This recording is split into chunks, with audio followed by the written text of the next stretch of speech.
Welcome to the Unobstructed Podcast, the podcast that breaks the division between business and culture.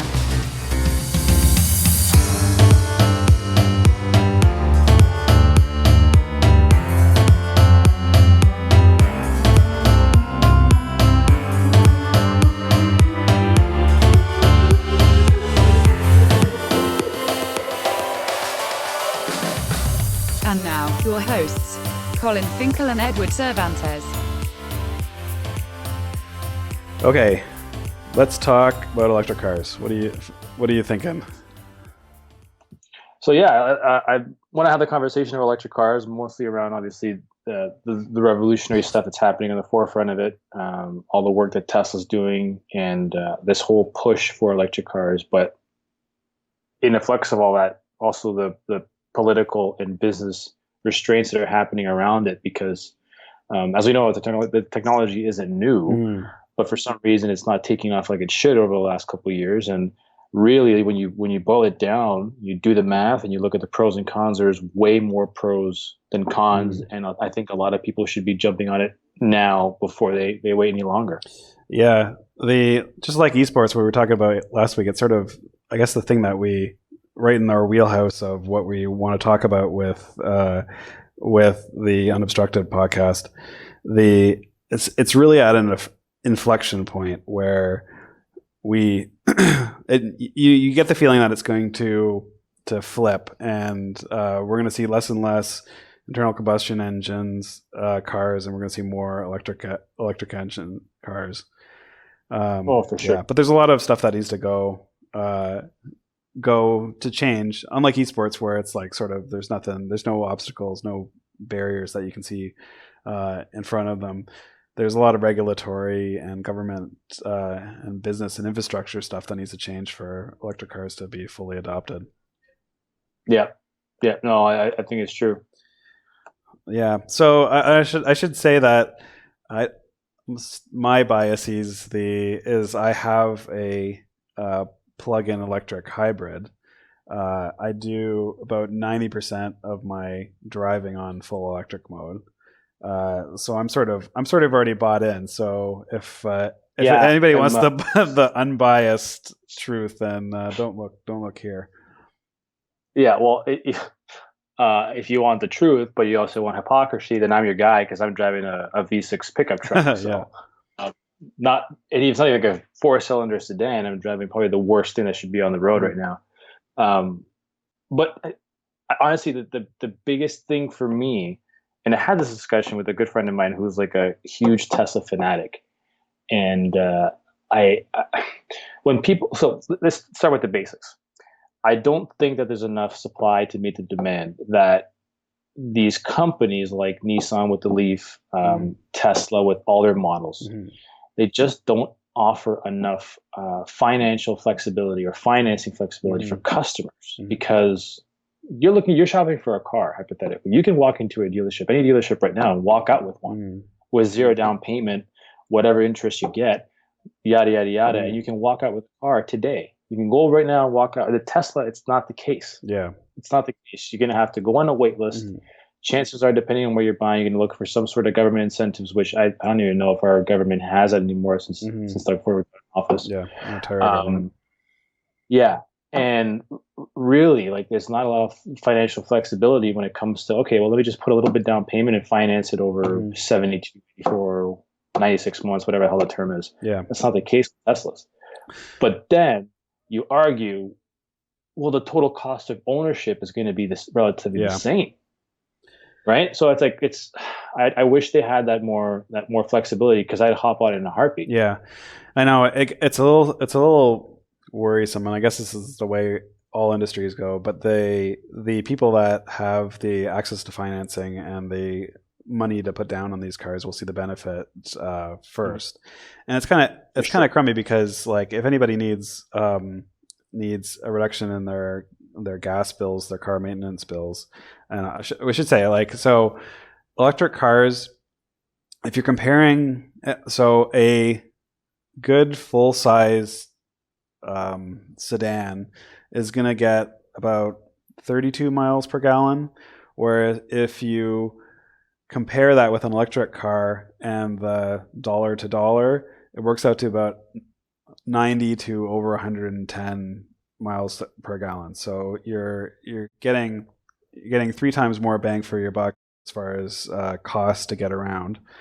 For sure. And there's even incentives, and you can charge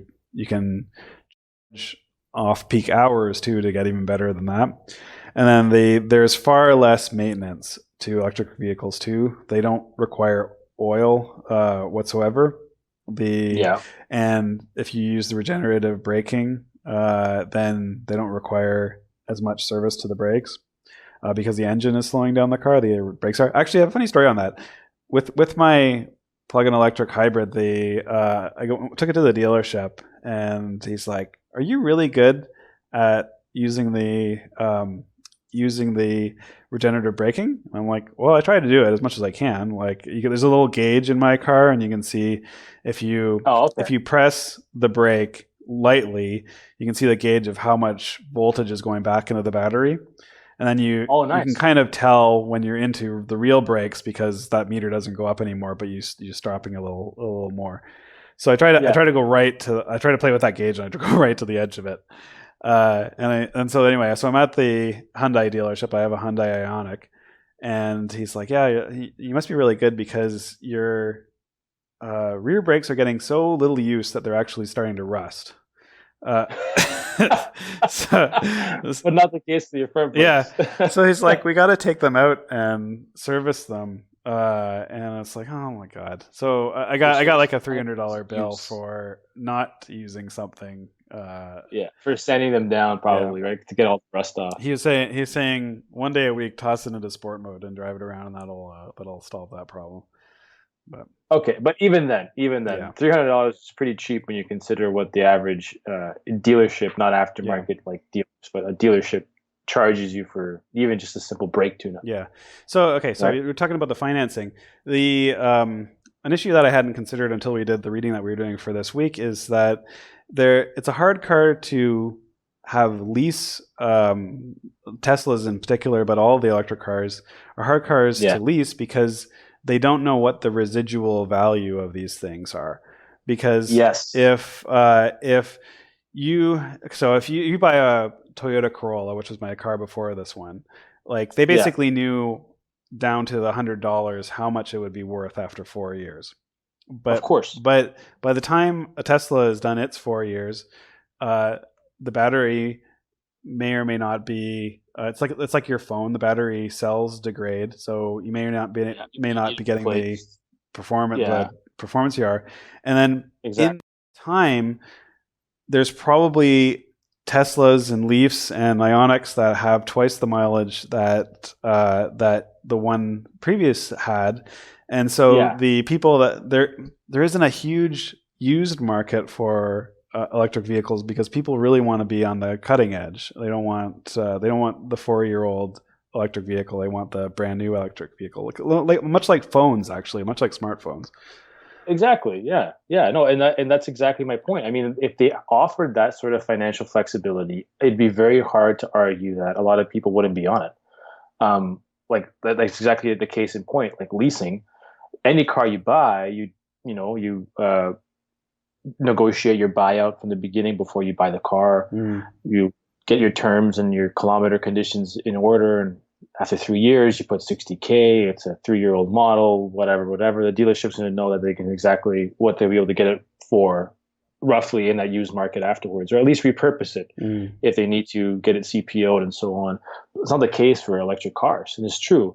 Like now, obviously now all the Tesla models arguably do the same range as a full tank of gas, whatever a V6 or V4, right? You can get 500-600 kilometers to a charge, whatever the case may be. That wasn't the case before. Yeah. You know, I think the Model 3s a few years ago, I think the highest range was like 300 kilometers. Yeah, something like the that. Model S, which is more or less, yeah. So whatever, like half a tank, give or take. And then it's going to argue, oh, well, now I got to stop, and I won't be able to. I got to find charging stations and all that. So there's a lot of pros and cons, but the reality is, if these guys like Teslas and the Hyundai Ioniqs and all these guys that are trying to get into the electric market, they have to position it in a way that customers can understand the total cost, the TCO, the total cost of ownership. Yeah. Because that's where the real savings comes in. Like when you talk to a sales guy at a dealership and he's trying to sell you the model that he has in the site or in his parking lot. Yeah, they give you the high level numbers of financing. You pay this on this interest and so on and so forth. They don't tell you, because you don't know what's going to be for maintenance of oil changes, brake tune-ups. Then you got to get warranty, rust proof, and you're doing that. By the time you're done the life of the car, you've probably spent arguably 2 times the price of what you bought it for or more. Right? By the time you're done paying the full value of the vehicle, if you finance it over 6-7 years. It's not the case for electric cars. Say you finance a vehicle for $450-$500 a month. You add your gas, you add your maintenance, you add whatever else that comes up. Say you're paying in reality $700-$800 with gas or whatever. That's probably comparable, if not maybe a bit more than what you'd be paying to own an electric car. And you're paying what, cents to the voltage, really, in comparison to buying a gas. Yeah, so it's not even comparable as far as the total cost of ownership. So I've noticed that there's like tons of Mustangs driving around like my area here, and I'm like, what is the deal? Like, why is there so many friggin' Mustangs? And I'm like, what does it mean to have a Mustang if every other car on the road is a Mustang? And so I was looking, and there's Mustangs available for literally one's driving by. I'm not making this up. Literally a Mustang just drove by. So I don't know what I don't think people look at the total cost of ownership, because if you look at them, they're only $26,000. So it's just probably a little, I don't know, $5,000 more than you'd pay for a midsize. But then people don't look at the total cost of ownership, because the total the cost of running a Mustang is and maintenance and gas is and insurance actually huge, which is a huge part of it. Oh, huge. That's another thing that I think that's an untalked about advantage to electric cars. Is I don't think that there's a lot of people on the road who are getting an electric car and then putting it into like a street pole. I remember when I was trying to search for my first car, and I'd go out to the dealership and I'd be like, I remember I saw a Prelude, and I'm like, okay, I can afford this. I have the thing.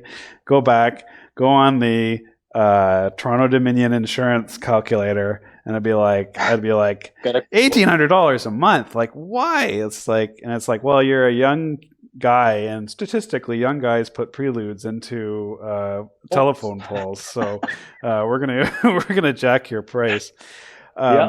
What I was surprised was the insurance cost for me. It was about $40 a month less than I was used to with my Corolla.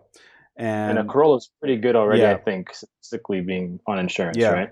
And because of that early experience, I always check the insurance cost when I'm thinking about a car, and I was really surprised. And I was thinking about it, and I'm like, if you're an early adopter of electric vehicles, then you're probably not the guy that's going to like go 180 on the freeway. You're probably a pretty safe bet for the insurance companies. Exactly. So, you're not buying it for power. You're not buying it for to take it to the racetrack and start shitting out the tires. You're doing it because you want to obviously be efficient with the finances and obviously be eco-friendly. Yeah. Although the Tesla's performance models, what is it? P100D, I think is the name that they use. They have insane acceleration. For sure. So you get the best of both. Yeah. There's no doubt about it. Yeah, no doubt about it. You go through your battery like in one quarter mile, but you can. Actually, I can speak to that with my car, with the plug-in hybrid. You get like instant torque, so it's actually really fun to drive. I can believe it. Like I honestly would love to. Again, the financial flexibility isn't there for a lot of people that don't have that kind of capital, like cash up. But if there was a way where you can, it could present it for new buyers, at least in a way where the total cost of ownership is sold to you, and people do the math that way. Then yeah, I mean, again, a lot of people don't account for their biweekly payments in addition to the gas, in addition to insurance and maintenance, because a simple oil change, depending whether you're putting synthetic or standard oil, could be anywhere between $50 to $100, maybe more, depending on the kind of model you're driving. So that adds up all that over the course of a year. You're not going to get that money back. Obviously, the total cost of ownership is going to always outweigh electric versus a combustion-based engine. Yeah. The thing that made me really start investigating it seriously was there's a guest on the This Week in Tech podcast who was saying when in transportation tips from gas to electric, then it will really gas will become very expensive very quickly, because for sure, if half of the cars on the road are electric and the gas stations are seeing half the amount of patrons, then they're going to charge twice as much to try to get that money back. But even worse than that, there'll be, especially in rural communities, there'll just be no incentive to distribute gas to certain gas stations. So there will be gas at those gas stations. It'll just be unbelievably priced. But because it's so ubiquitous and they know that no matter where they drive a tanker out to, they're going to sell that gas, because everybody, like, it's the standard. When it doesn't become the standard, the system really breaks apart. And people, again, it's shitty, because when that happens, if that happens, they don't have a crystal ball. The people that are going to get caught with really expensive fuel costs are people that haven't been able to afford to switch to an electric vehicle, which again hits the most vulnerable people hardest. Yeah, no, it's funny you mentioned that, because I guess living in the GTA area, we appreciate the gas price here a bit more than when you leave, as compared to obviously you go to the States. The States is ridiculous when you could compare it to liters per dollar. Yeah. But a buddy of mine actually recently just came back from Thunder Bay. He going up there to drop off his fiance, and he said that obviously he had to fill up when he was down there. And he was telling me how the regular gas was about $1.70. He was saying, and he needed to use a buddy of his that was up there, First Nations, his tax card. And that was able to save him at least, $20 or so on the gas. Yeah. But he was saying like $1.70, he almost had a heart attack filling his car. And here I am thinking like, well, yeah, and that wouldn't be the case if you were able to just charge it overnight while you're sleeping. Just charge your car while you're sleeping. No different than how you're going to charge your phone.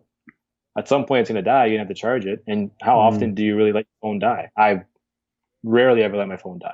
Yeah. Oh, it's just. Well, that's another thing that needs to grow before people can really get on board completely. Is the infrastructure, the charging infrastructure. Right now, I can tell you that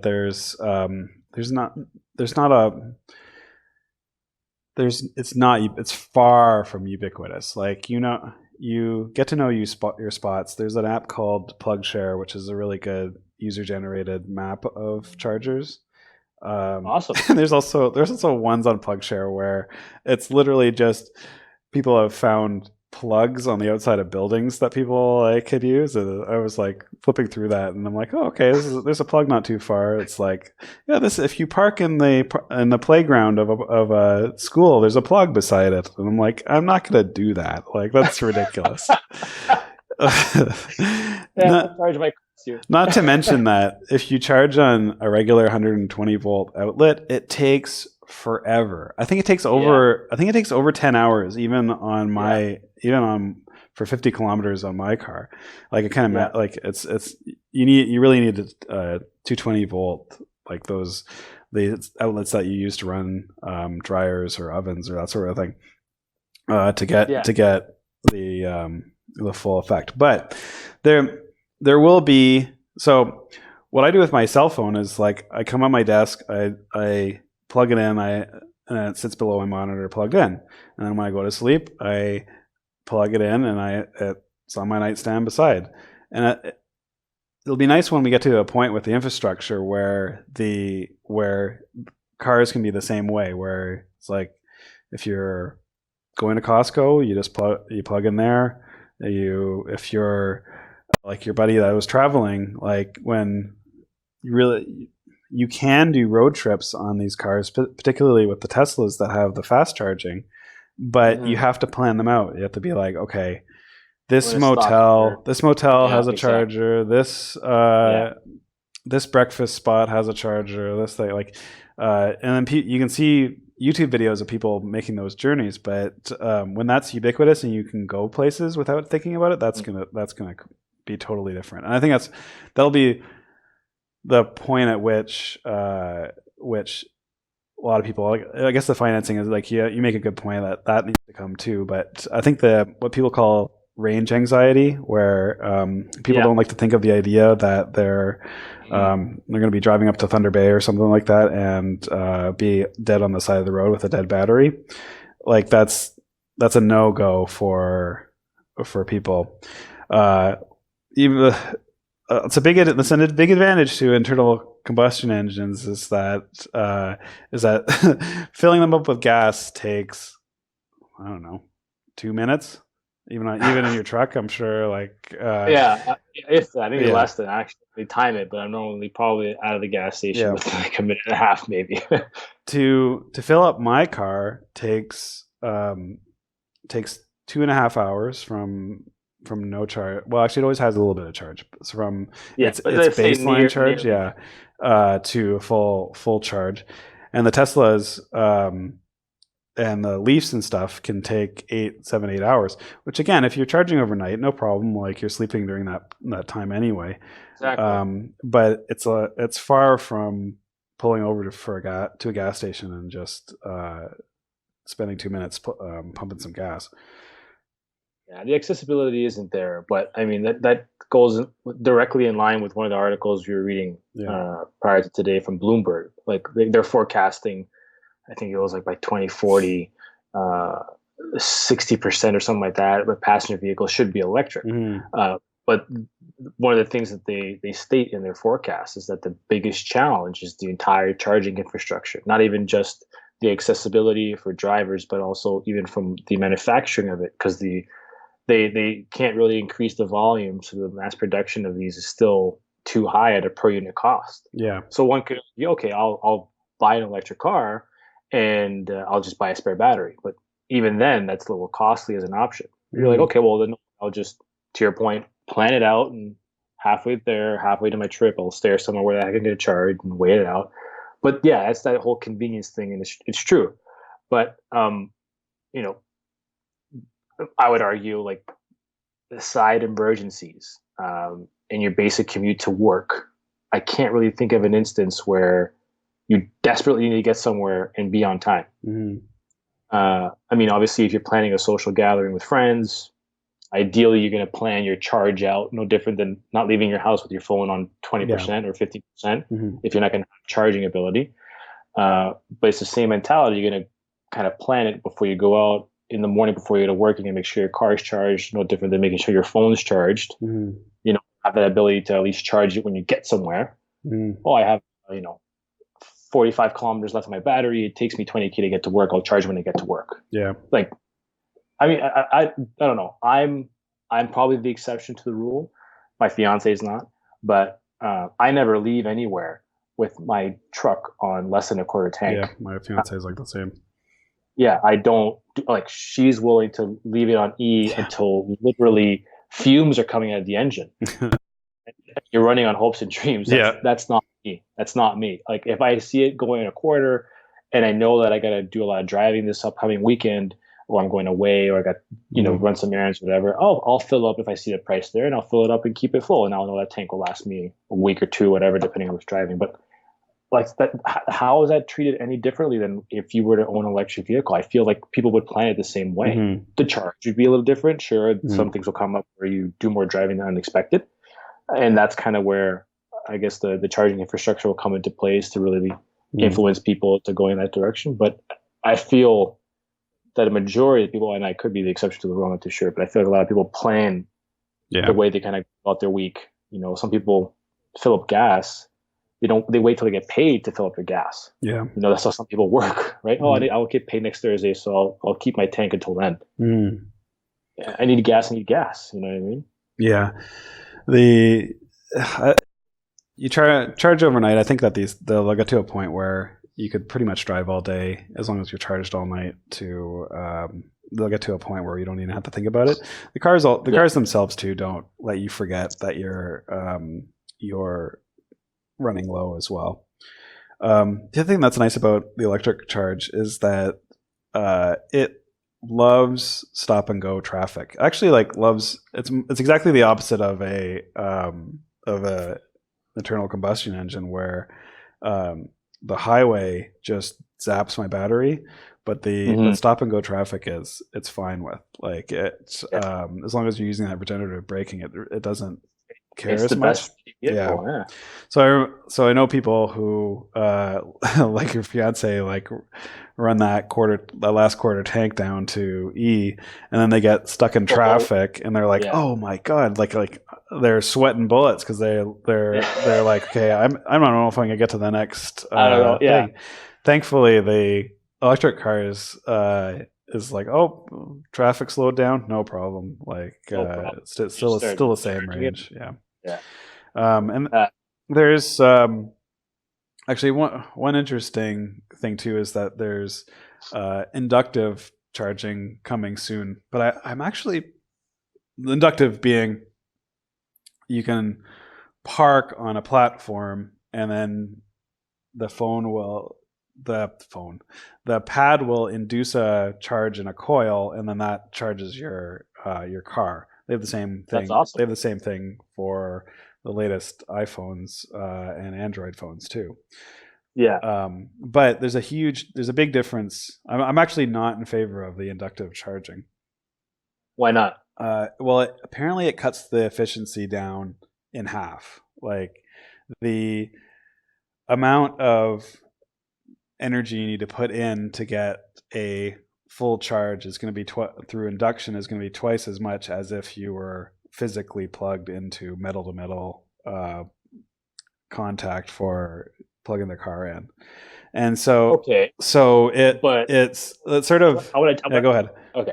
No, you go ahead. No, I was going to say like that. So if cars are in the 90s, 100s as far as the comparable miles per gallon, and you cut that in half, now you're at 45, and you're actually within spitting distance of a gas car, which is not where you want to be. You want to be like using a lot less energy. Fair. That's a totally fair argument. But at the same time, you're not using combustion. Like the whole idea is eco-friendly, right? Like so. The reality is, what cost is it? Unless the pad is on your driveway or something like that, what cost is that going to be to you? Yeah.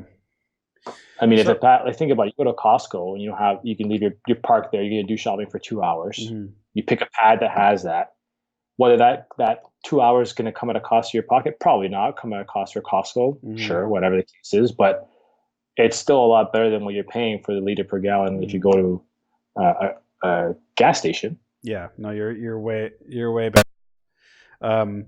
Actually, this sort of dovetails into a good conversation because a lot of people, the soundbite is that you buy an electric car for the environment, and like it's true, the car uses a lot less energy than and definitely contributes less carbon dioxide to emissions.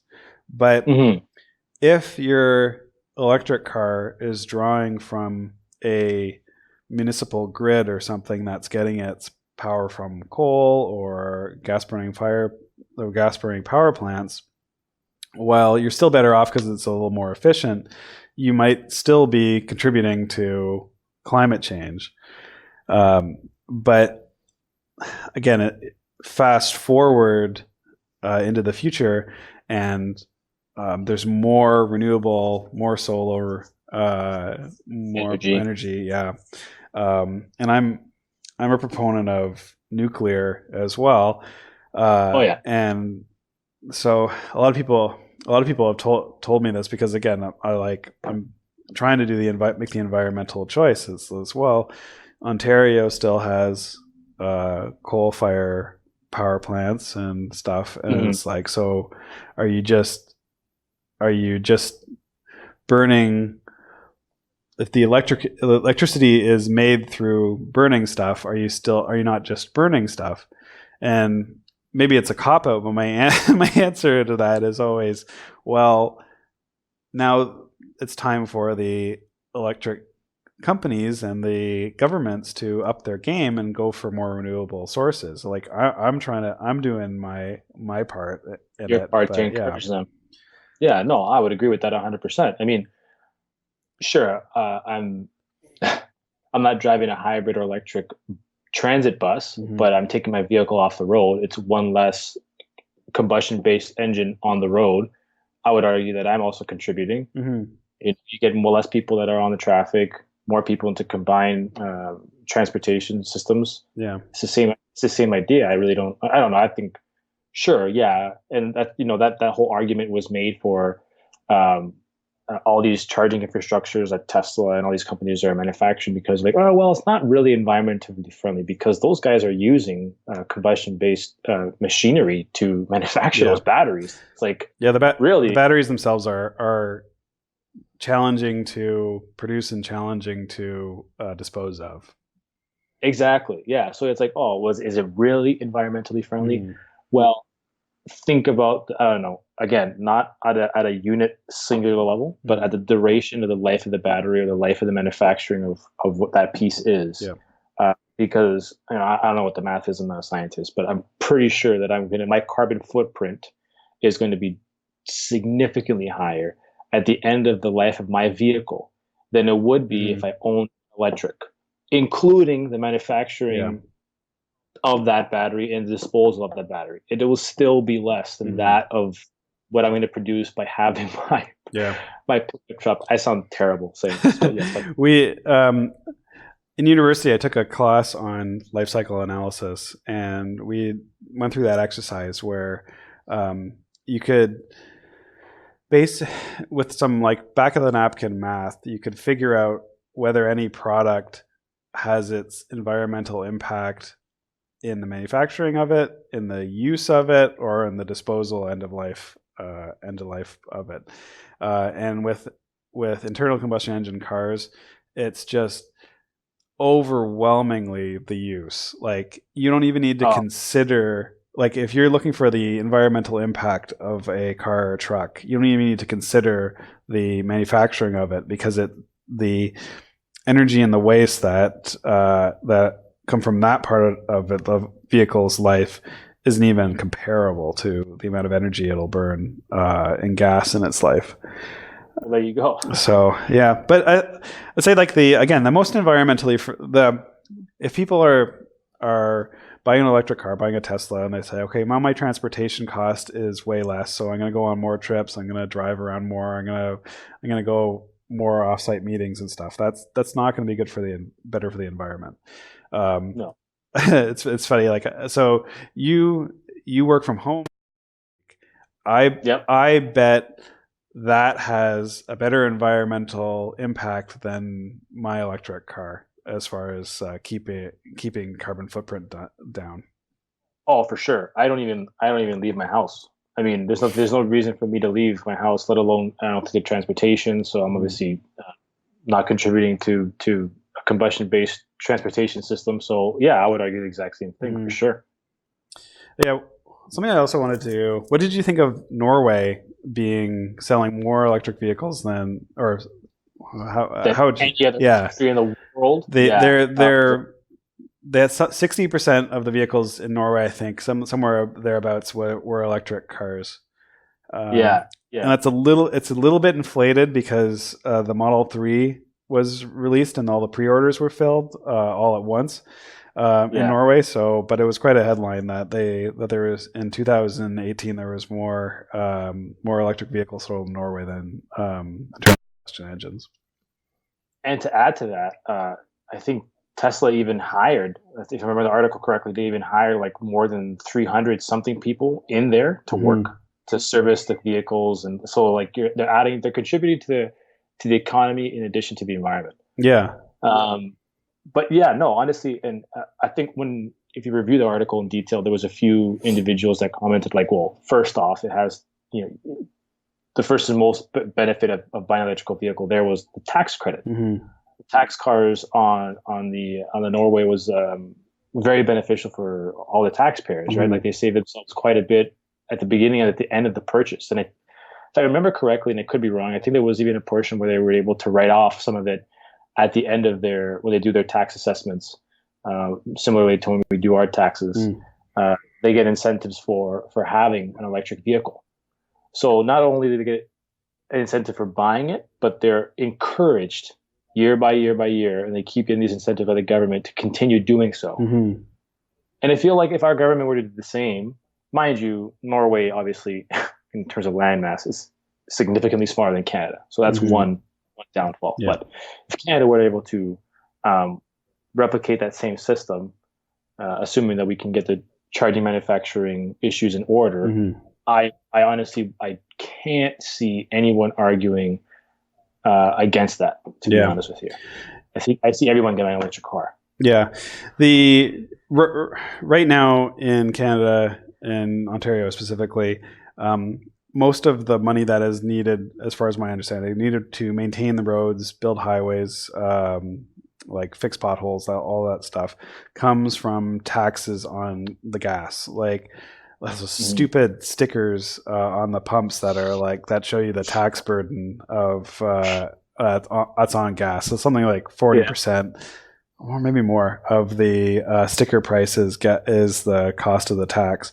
And it makes total sense, right? Like if more gas is burnt, more miles are being driven, the more maintenance is going to be needed for the roads. Like it's a sensible policy, assuming that there isn't freeloaders like me who are driving electric vehicles around and not contributing anything to the taxes for the my truck maintenance. Is paying for all that. Yeah.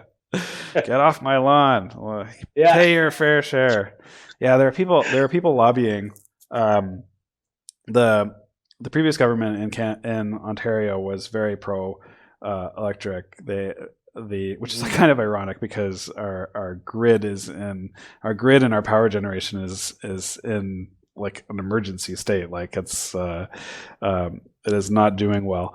We have I heard that our electric prices doubled at the same time that world electric prices were in free fall. I'm like, that takes some special governing to get that to happen. But anyway, they were very pro electric vehicle. There was purchase incentive. There was grants for people to put up electric charging stations. The people in the industrial park that I'm in right now, all of them have electric charging stations because the LEED certification, that's one of the big things that you can do to get your LEED environmental certification, which must come with some incentive, but so there's lots of thing. But now we have a conservative government, and there's far less support for that. To restructure the way we think about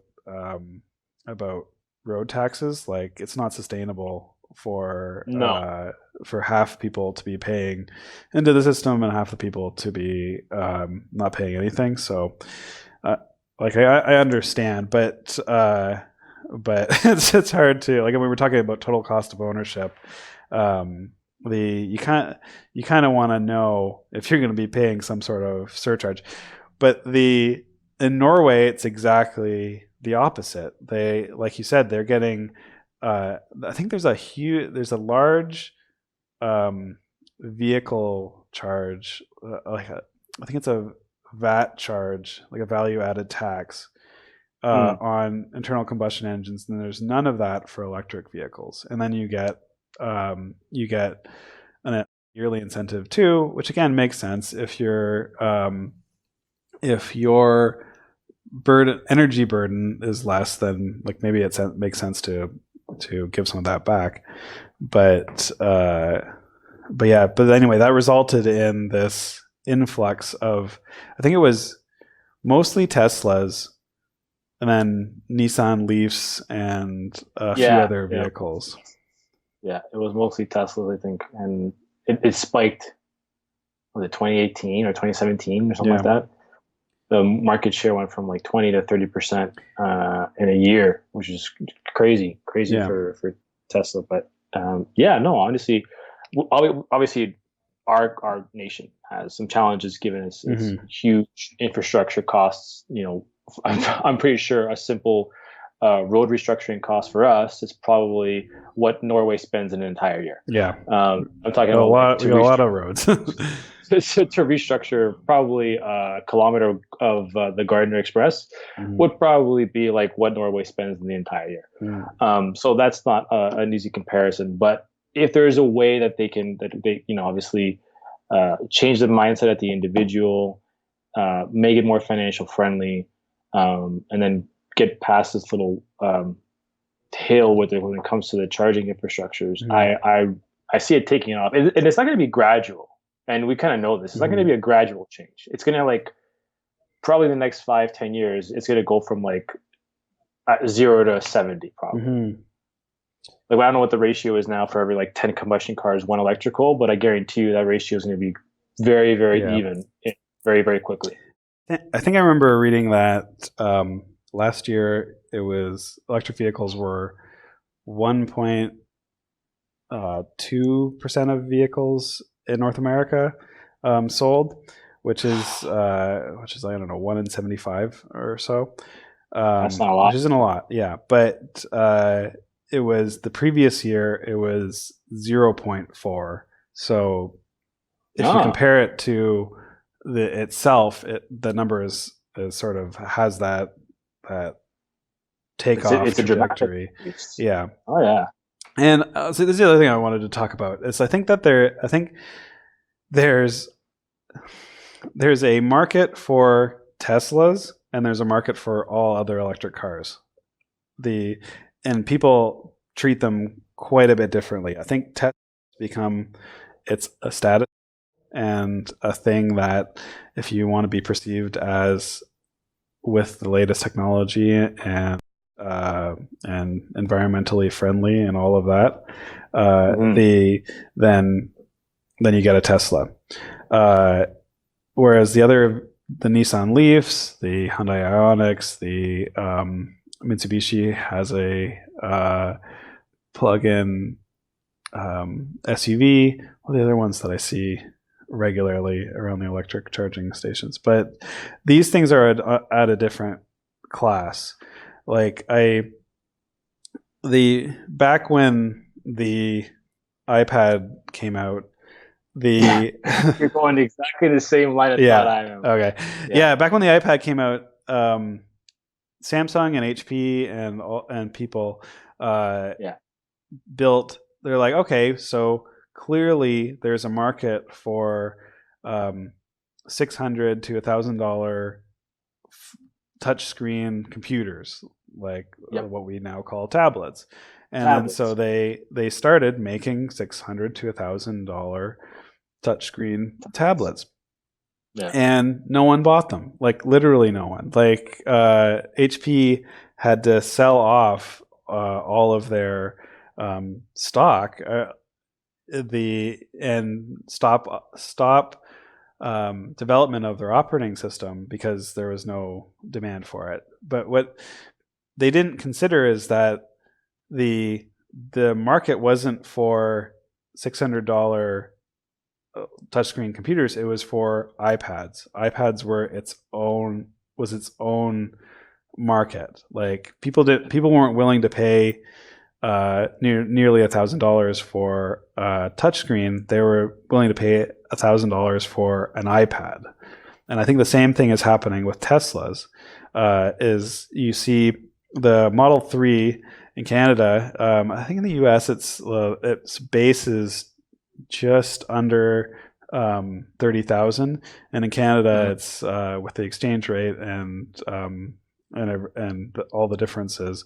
I think it's high 30s, like 35, 37. And then you see other manufacturers having trouble selling their electric cars at the 32 or 30,000 range. And it must be infuriating to see. It's like they got Teslas where they literally can't like keep them in stock. They literally everyone that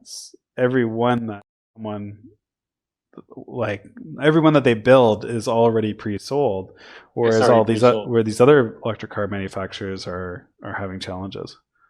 Yeah, and that's it's funny when you mentioned the whole iPad thing, because I thought immediately to like 2010, 2011, when iPhone was prestigious. Like anyone who had an iPhone was like, wow, you're on the forefront of not just branding but technology. Like you own an iPhone, you're supporting one of the greatest innovators in the market. And that was when they came out with Siri. They came out with all this revolution technology. They really were the forefront for all the new app developments and this whole new market of engineers that revolutionized the way we do our day-to-day things, right? And I was going to say the same thing. That's how Tesla is. Like Tesla's people who follow Tesla, they see it as a prestigious brand that, besides manufacturing very eco-friendly and smart, efficient vehicles, you have Elon Musk, who's a very outspoken individual and at the forefront of all kinds of technology. And that's how Steve Jobs was very much so with Apple when he was around. And the iPod took off, the iPod, Mac computers, iPhones. And mind you, now like you had Siri come out, and now you have, I don't know how many voice assistants that are out there. Like they were at the forefront. And that's what Tesla is much now. And I feel like there's this whole, to your point, there's just like this cult following with it. Like you're a Tesla guy. Yeah, I'm a Tesla guy too. Yeah. So if you're a Tesla guy and I'm a Tesla guy, well, we're eco-friendly. We're obviously don't want gas, and we obviously want, that cutting edge technology. Yeah. And you have all the kind of stuff that Elon Musk is working on, SpaceX, and making these power grids that are self-sustaining. And it's like you're not just buying into the vehicle, but you're buying into that entire initiative and supporting their whole future innovations. Yeah, there's a mystique to it. There's a sort of undefinable quality that people about them that people really appreciate. And I chat with people around these electric charging stations, and there's a very different type of person that has Teslas. It's like they're assholes. No, I was kidding. They're not assholes. They're fine. They're fine. They're fine people. But somebody that is buying a Tesla, I don't even know if they even looked up the sticker price of a Nissan Leaf, just because they're just completely different cars. It's, I'm not saying that the Nissan Leaf is nerdy, but it's sort of, it doesn't have that same it doesn't mystique. Have that aura. It doesn't have that aura. I mean? Like I have a Chevy Colorado V6, and I find it hilarious. And obviously because Chevrolet is American, and we know how they are with their oil and all that stuff. And then you go into a dealership and I get my oil change done and get my brakes tuned up and whatever. And they have all these wicked model pickup trucks, right? GM in general. So I guess not just Chevrolet, but they got the GMC Sierras, they got the Silverados, the Colorados, the Canyons. They have the Tahoes, the Suburbans. And then in the middle of the showroom, they have the Chevy Volt. And I'm like, well, this is very fucking confusing. Yeah. Do you want me to buy the most expensive fucking combustion-based engine do you have? Or are you looking to please the one of 100 customers you're going to get that's looking for electric? Yeah. I find it hilarious. This little wee car in the middle of all these monster vehicles. Yeah, no, I think you're right. There's a certain weird hypocrisy to the cars that are the brands that are trying to make the transition from internal combustion engines to electric vehicles, and some of them are like, I think Volkswagen and Audi and Porsche, who are all part of the Volkswagen Auto Group, are going to electric within 2 years. They want to sell a majority of electric cars, and that's sort of, I guess that's the only way you do it. But it's weird. Like, so there's a Ford demonstration where they had an electric version of the F-150, which I believe is going to be available to the public soon.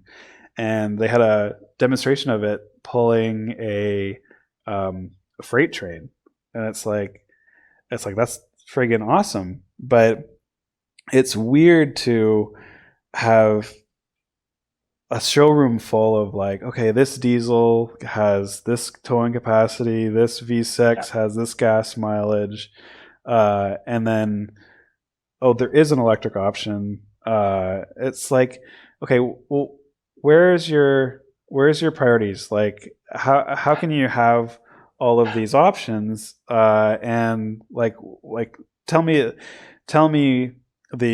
what's the best? And I think that's where Tesla, being a natively electric car brand, has a huge advantage, because they, without any hypocrisy, without any hesitation, they can say, like, this is the technology we're behind. There's no halfway, like, one toe in the water stuff. Like, it's they're all in.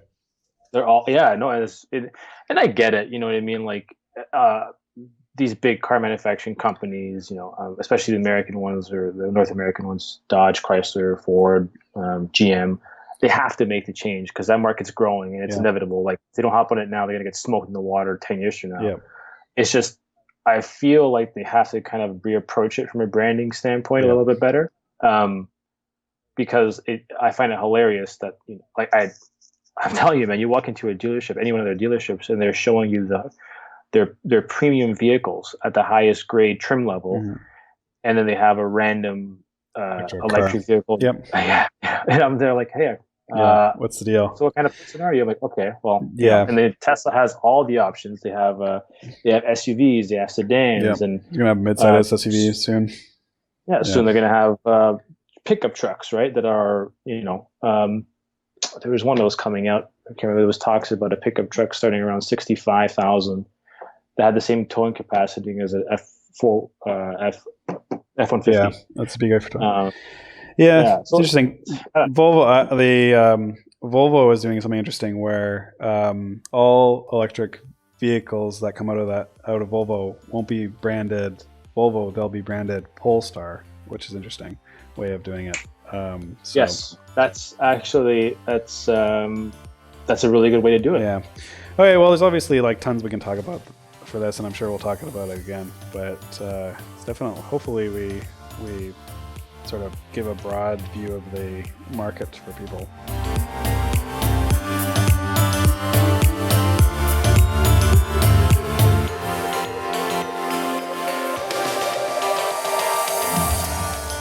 Thank you for listening to the Unobstructed Podcast. Links to the stories we talked about can be found at unobstructedpodcast.com. If you are not subscribed, please consider subscribing. If you are a regular listener, a 5-star review would help us find new listeners. Until next time, keep breaking boundaries.